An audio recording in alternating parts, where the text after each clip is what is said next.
Gelap, tapi tidak benar-benar gelap. Di tempat ini, semuanya berwarna abu-abu samar.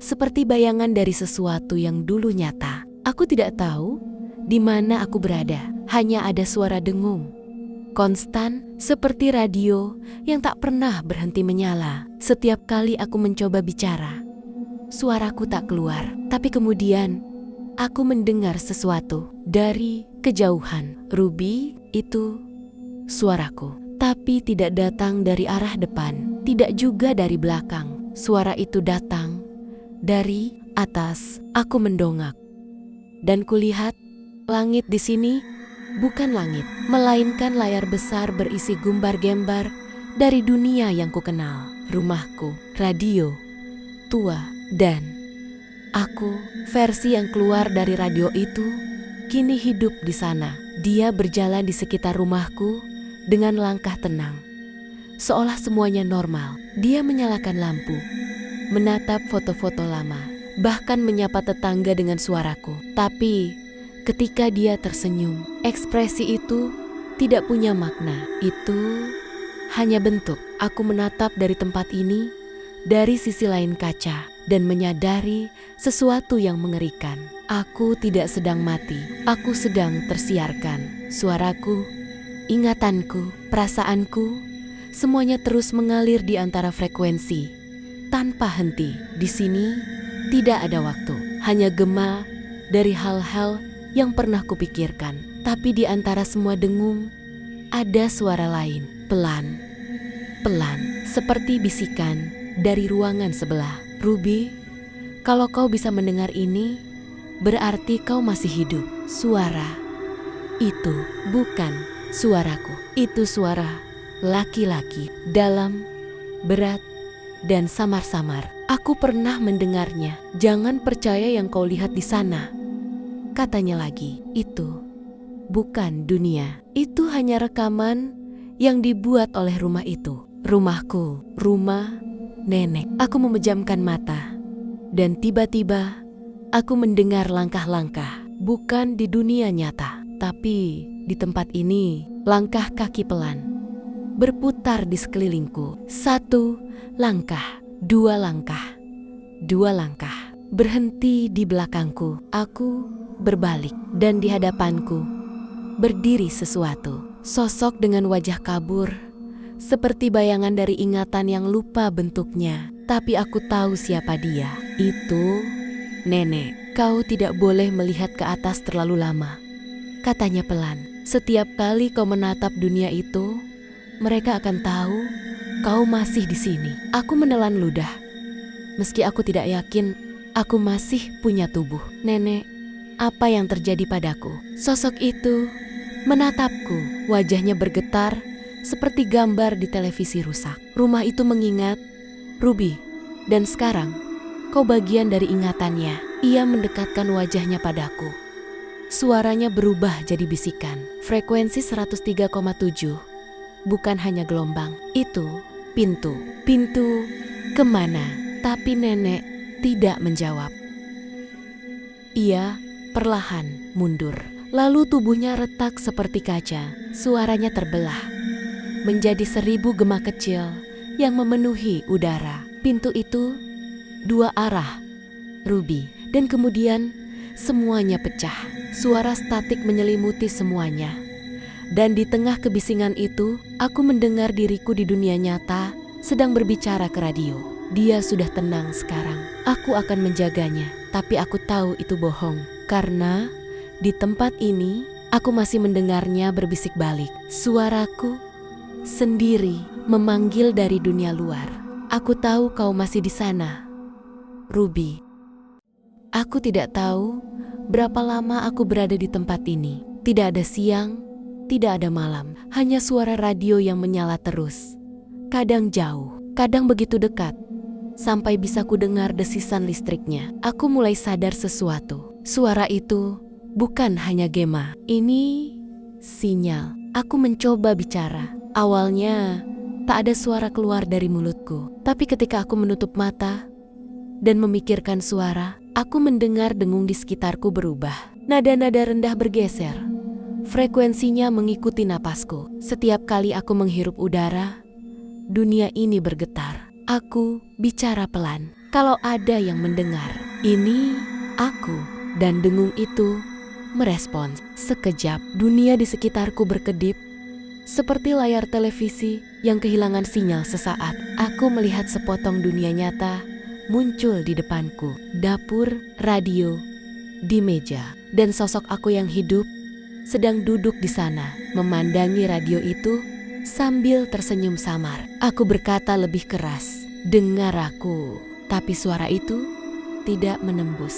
Hanya dengung dan gemuruh statik yang membalas. Sampai akhirnya, dia, versi lain diriku, memiringkan kepala sedikit, seolah mendengar sesuatu. "Kau mendengar aku?" Sosok itu menatap radio. Senyumnya memudar. Ia mendekat, menekan tombol volume dan berkata pelan, "Siapa di sana?" Aku hampir menangis. "Aku? Ini aku, Ruby?" Tapi suaraku terdengar aneh, terpotong, bergema, seperti keluar dari perut bumi. "You."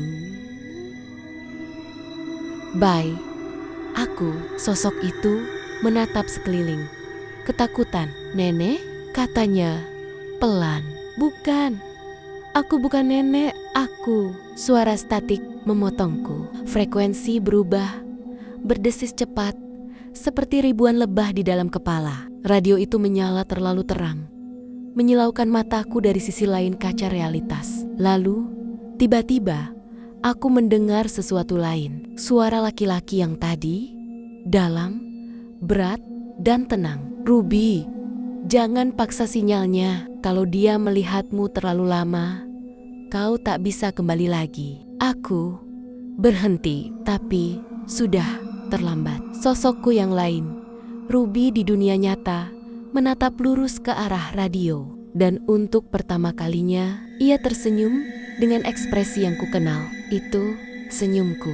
Tapi matanya kosong. Ia mendekat ke radio, berbicara perlahan. "Kau tidak boleh kembali, Ruby." Dunia di sekitarku bergetar keras. Cahaya putih menelan segalanya, lalu mendadak padam. Sunyi, hanya suaraku sendiri yang tersisa. Aku mendengar dunia, tapi dunia tidak mendengar aku. Sinyal itu mulai menjauh. Aku tahu karena dengung di udara perlahan memudar, seperti sesuatu sedang mematikan salurannya. Aku berusaha bicara lagi, tapi suaraku tersangkut di udara, berubah jadi frekuensi patah, seperti pesan yang terlambat 1 detik dari dunia. Aku bisa mendengar dia di sana, diriku yang lain. Dia sedang berjalan di dalam rumah. Langkahnya Karama, langkahku. Tapi setiap kali dia menapaki lantai, aku merasakannya di sini. Seperti getaran yang menembus dada. "Jangan matikan radionya." Aku berbisik, "Kalau kau matikan, aku akan hilang." Tapi dia tidak mendengar. Aku melihat dari balik kabut dimensi ini. Dia mendekati radio. Wajahnya tenang. Ia menekan tombol volume perlahan, dan setiap gerakannya membuat cahaya di tempatku memudar. "Berhenti!" Dunia di sekitarku mulai retak. Retakan halus di udara, seperti kaca yang ditekan dari dalam. Aku bisa melihat celah ke dunia nyata, ruang tamuku. Dia berdiri di sana, memandangi radio. Bibirnya bergerak pelan, tapi aku bisa membaca ucapan itu. "Kau, bukan aku." Kata-kata itu seperti pisau, karena di detik yang sama, seluruh ruangan di sekitarku bergetar. Dinding abu-abu berubah jadi arus cahaya menyilaukan. Aku berteriak, tapi suaraku pecah, terdistorsi. Suara laki-laki itu muncul lagi, samar di antara gelombang statik. "Ruby, dengar aku." Dia sedang menutup jalur frekuensi. "Kalau kau ingin keluar, kau harus melawan balik. Gunakan kenanganmu." Kenangan, semuanya yang masih kau ingat. Rumah, lagu, suara hujan. Itu satu-satunya sinyal yang bisa menembusnya. Aku menutup mata. Di antara gelombang putih, aku memikirkan hal-hal kecil. Aroma melati di kamar nenek. Suara radio yang dulu memutar lagu anak-anak. Bayangan diriku kecil yang duduk di bawah meja, sembunyi dari petir. Lalu sesuatu bergetar di tanganku. Radio kecil, bentuknya sama persis seperti yang di dunia nyata, tapi kini berwarna hitam legam. Aku memutarnya, menyesuaikan frekuensi 100, 100, 1, 102, sampai aku mendengar desis pelan, dan di tengahnya suara lain muncul. Suara nenek. Ruby, jangan biarkan dia menutup pintunya. Rumah ini hanya bisa mengingat satu dari kalian. Aku membuka mata. Cahaya di sekelilingku kini berdenyut lebih cepat. Di dunia nyata, aku melihat dia, Ruby palsu, berdiri di depan radio. Dia memutar tombolnya dengan wajah datar. Tapi setiap kali dia memutar, retakan di dunia tempatku berdiri makin besar. Aku bisa melihat celah, terang, bergetar, seperti pintu antara dua dunia. Nenek, aku berbisik, kalau hanya satu yang bisa diingat, aku akan jadi yang diingat. Aku menempelkan tangan ke celah itu. Permukaannya panas, seperti listrik yang menyengat kulitku, tapi aku tak peduli. Aku mendengar napasnya. Diriku yang lain semakin berat. Kau tidak bisa masuk, Ruby, katanya. Suaranya kini terdengar dari dua arah, dari radio dan dari dunia nyata. Rumah ini sudah memilihku. Aku menatapnya. Kau salah. Rumah ini tidak memilihmu. Aku yang membuat rumah ini hidup. Cahaya dari celah itu menyala lebih kuat. Ruby di dunia nyata, atau apapun dia, menjerit. Tapi suaranya tidak terdengar seperti manusia, lebih seperti radio yang terbakar. Share, GKK, GGGG, dunia di sekitarku hancur seperti kaca. Dan di tengah ledakan cahaya putih itu, aku melihat wajahnya retak dan terbalik. Ia berbisik sebelum menghilang. Kau hanya kenangan, Ruby, dan kenangan bisa dilupakan. Lalu semuanya gelap lagi. Tapi kali ini aku masih mendengar detak jantung. Dan itu bukan detakku, itu detak radio.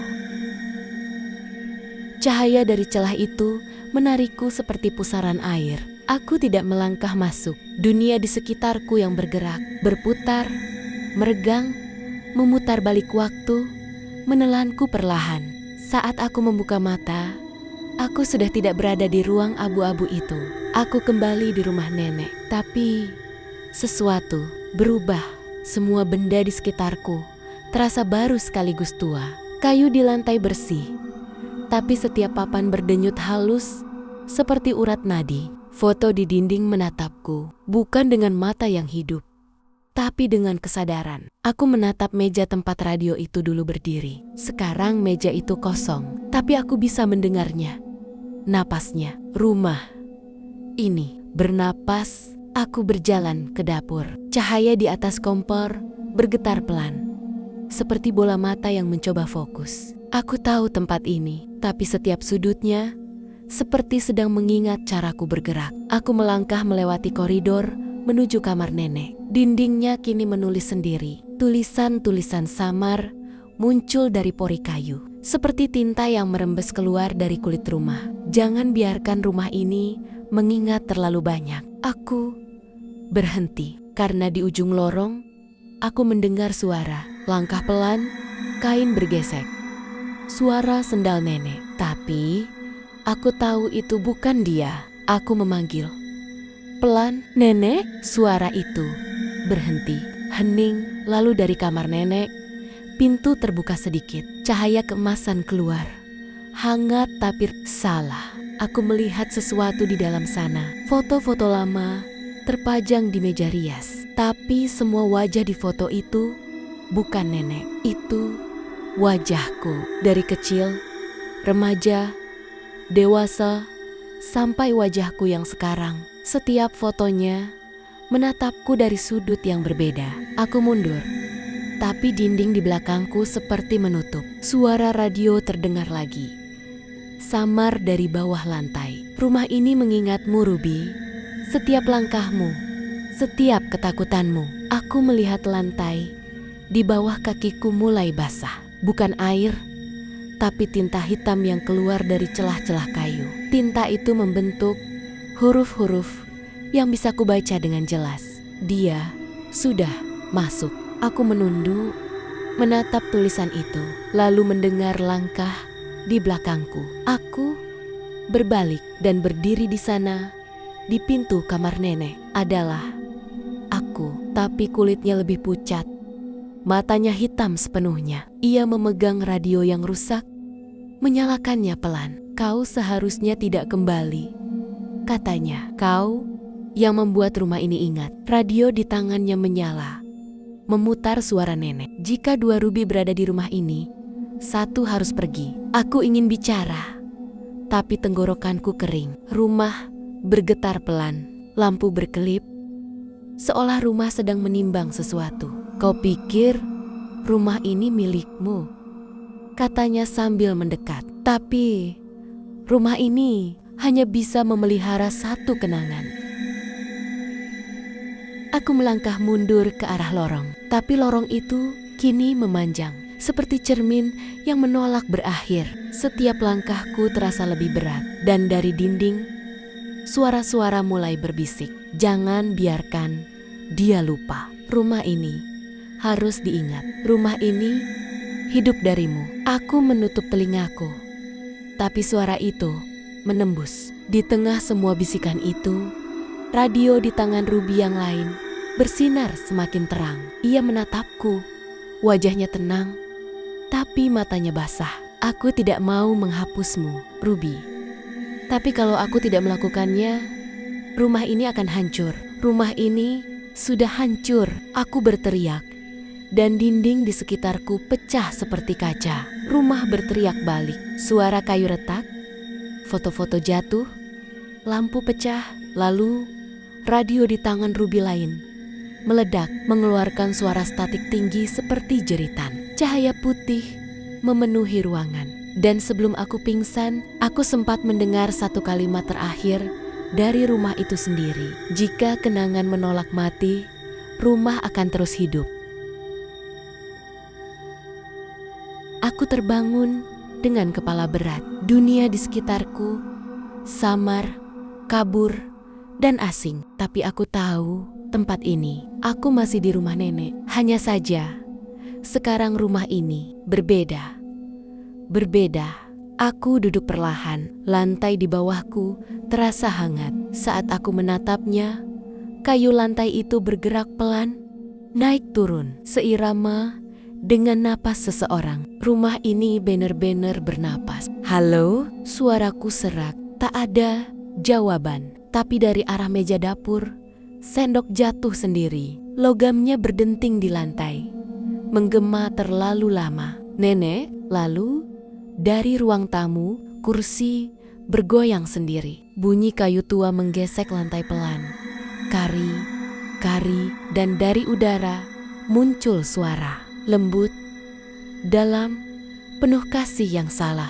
"Kau masih di sini, Ruby." Aku menatap ke arah suara itu, tapi tidak ada siapapun. Lalu kulihat jam di dinding. Jarumnya berhenti di angka jam 3:07. Suara dari jam itu berbisik, samar tapi jelas. "Kau tidak boleh tidur di bawah meja lagi." Aku terpaku. "Nenek, waktu itu hujan," kata suara dari jam. "Kau sembunyi, dan aku jatuh.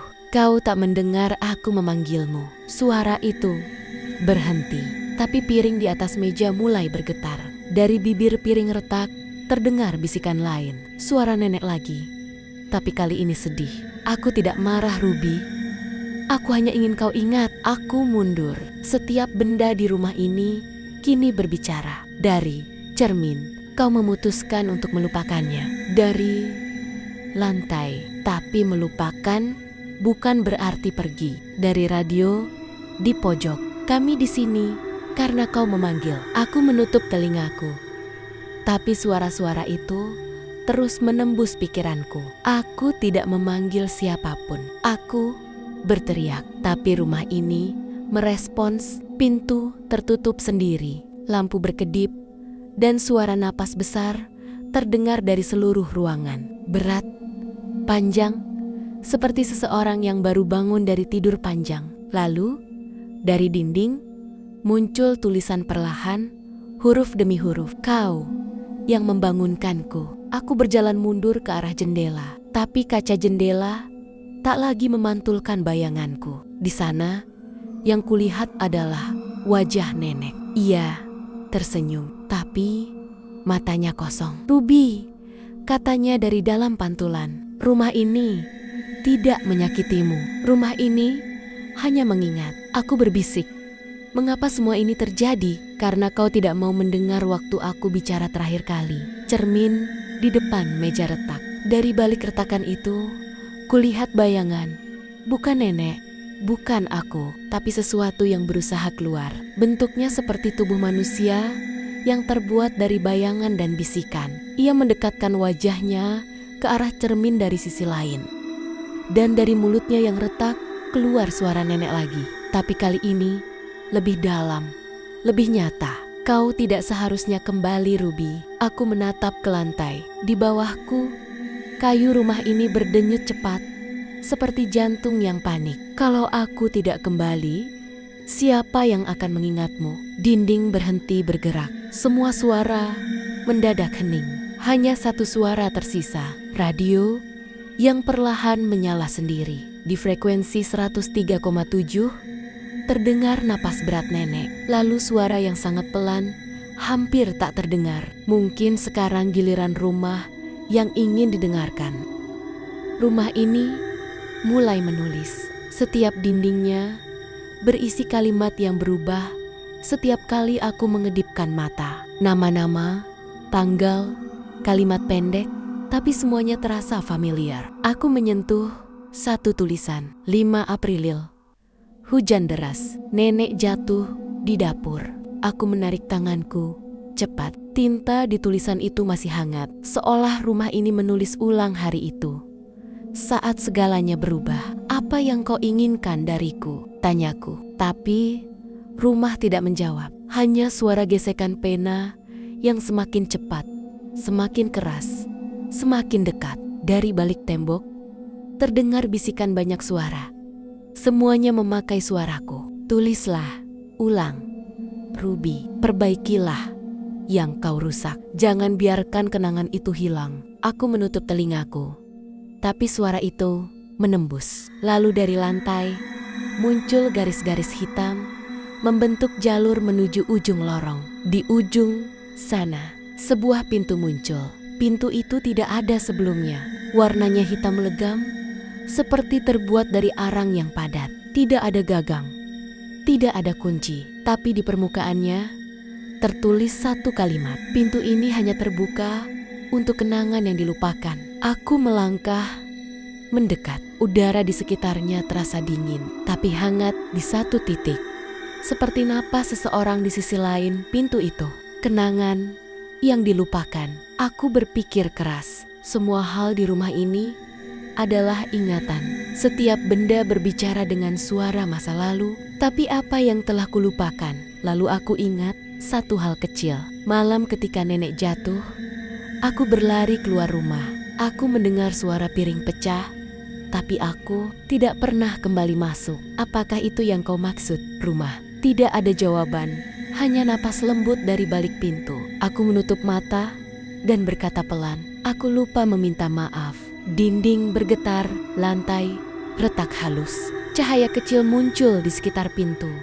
Warna kuning lembut seperti cahaya lilin. Dan dari baliknya, suara nenek berbisik, "Sekarang kau boleh masuk." Pintu itu membuka sendiri, sangat perlahan, menimbulkan suara krik panjang. Di baliknya hanya ada kegelapan. Tapi ada sesuatu yang aneh. Di dalam gelap itu, aku bisa mendengar suara hujan. Hujan yang sama seperti malam ketika semuanya dimulai. Aku melangkah masuk. Setiap langkah terasa berat, seolah udara di dalam ruangan itu menolak tubuhku.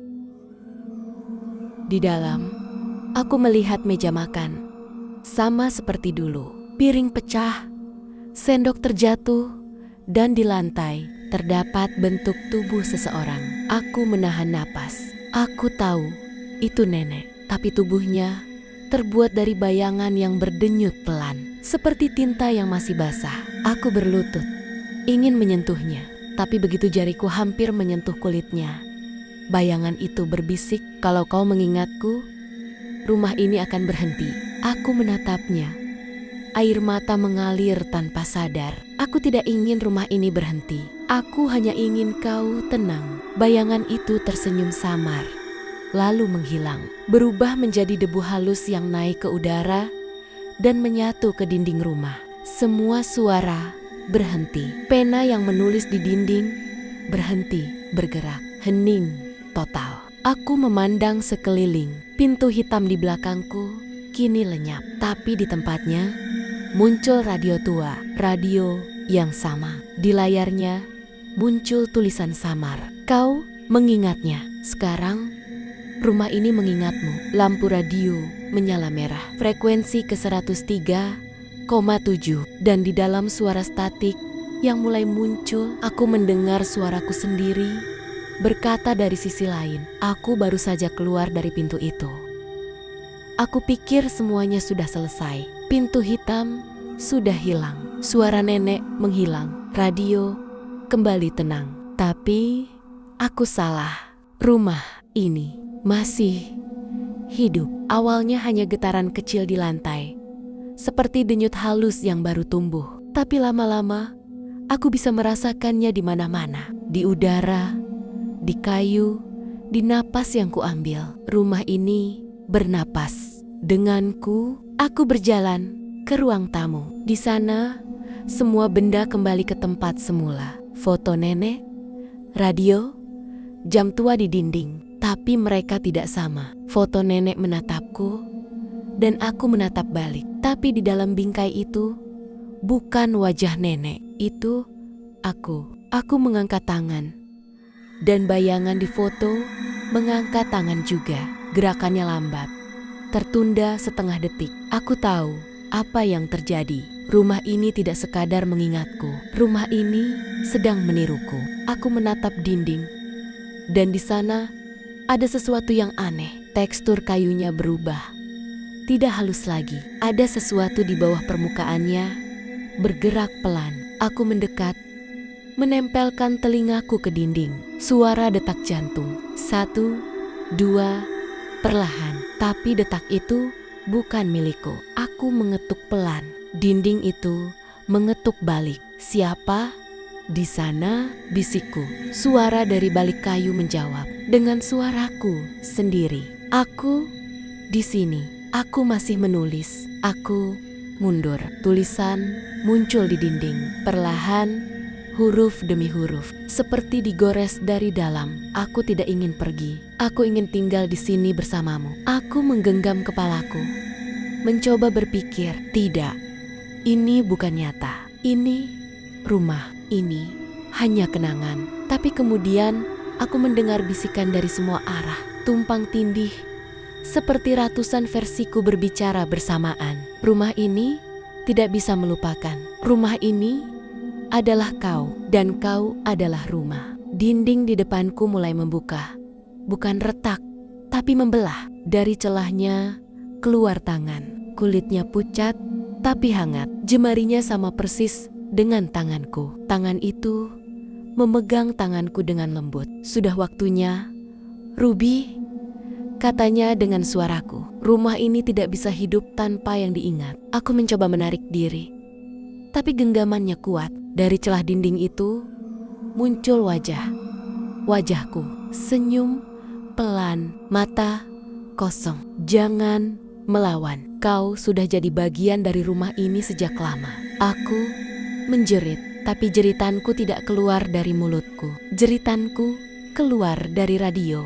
Radio di meja bergetar keras, menyala merah. Frekuensinya meloncat-loncat. 103,7, 101,4, 107,9, 103,7 lagi. Dan di tengah semua bising itu, aku mendengar suara nenek, samar-samar, terakhir kalinya. "Aku sudah bilang, rumah ini hanya bisa mengingat satu dari kalian. Dinding menelan tubuhku pelan-pelan. Kulitku menyatu dengan kayu, napasku dengan udara. Aku bisa merasakan urat rumah, listriknya, nadinya, nadiku. Aku mencoba bicara, tapi suaraku kini terdengar dari semua arah. Aku masih di sini. Hujan berhenti, lampu padam, radio perlahan mati. Tapi di layar kacanya yang kotor masih ada bayangan samar. Wajahku tersenyum dari balik dinding. Selamat datang di rumah, Ruby.